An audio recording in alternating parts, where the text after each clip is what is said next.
Hi guys, so I had talked about doing the recall video in my last video about dogs who are lost. So recall, the big things I want to cover here is make recall fun. So don't make recall a chore for your dog. So if you're calling them, make sure that they really want to come to you. You don't want to start off trying to call them away from things that they like all the time. They're not going to want to come to you that way. Instead, call them from not doing anything at all and make it fun for them. So for example, we have Miss Louise over there. Louise! Yay! That's a good girl! And I get some really nice, enthusiastic response coming back to me. You can see how wiggly she is, her body's really happy, and that's because I made coming back to me a game ever since the beginning. This is a dog who never was attached to anyone before we got her and didn't have any type of enthusiasm like that, and now she's really happy to come back to me. Louise! Yeah, good girl, and that's what I'm looking for. I want that happy, loose, wiggly enthusiasm. And I have that with all of my dogs because I really make coming back to me a game. That might be because I physically play with them afterwards, so I give them a little tussle. I keep my body really loose and wiggly and I'm excited. Maybe I have their favorite toy or their favorite treat. I tend to use toys more for recall. You can definitely use food. But if I want a really enthusiastic recall, I really want to play with them. Because play has a much higher value for a lot of dogs. So if you are walking in the woods and your dog sees a squirrel, your bit of kibble is probably not going to be more valuable than the squirrel. But your offering of play might be. So if you take out their favorite tug, you're much more likely to be successful. Sure, you can generate a good recall just with treats, but it takes so much work and so much reliability and so long to build that up. So instead I want to make it a game. I want to make it something that my dog wants to do.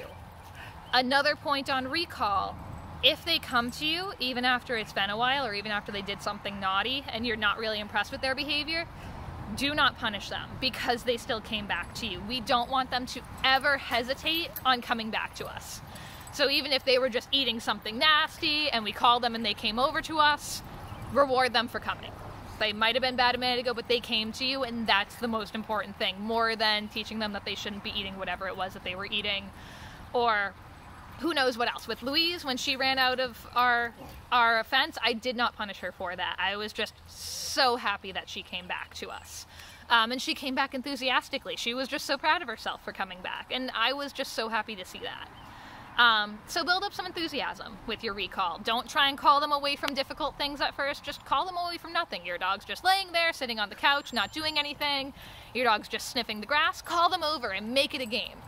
Don't try and call them away from really difficult things at first. And if you do, make sure that you have something on them like a leash. So if they choose to ignore you, you can go, nope, nope, and you just do a little tug on the leash and you remind them, making it, again, much easier for them to come to you. Because what we don't want them to do is practice blowing you off when you call them. That's the last thing we want, is to make recall optional. So instead, if you're trolling them away from a more difficult situation and you don't know if they're going to come, try and have something physical in place where you can actually remind them. Long lines are great for this. It's a great way to practice recall. So you can have them on a long line in the yard, and you might have something baited outside, so a favorite toy, you try and call them away and they blow you off and you go, no, really, come to me. They start coming over, you make that into a game and you run away. Another great one is if you are playing with your dog, I like to play chase with my dogs, and I will chase my dogs around, but I make sure that they are also chasing me around sometimes. That might sound a little funny, but let's say your dog gets off leash. If you start approaching them and your dog's in a playful mood, they very well might play a game of catch me if you can, and that's the last thing that you want. So instead, you would want to have your dog look at you, and instead of them being like, oh, are you going to chase me? You would do a little duck. So a little duck is like a play bow, so we just drop a little bit and we stay loose, and then we bolt in the other direction. If you have practiced your dog's chasing after you, they are very likely to take that invitation to play and bolt after you, as opposed to you having to run and catch them and them thinking it's a not very fun game of chase. So doing that type of stuff can be really helpful too. It just builds enthusiasm for the behavior. So I hope that helps. Make recall into a game and you're much more likely to have a successful recall. That's one of my top things to teach dogs, because this is Appa. It's a safety concern to get your dog to come back to you. It's something that we all want. So I hope that helps, and have a great night.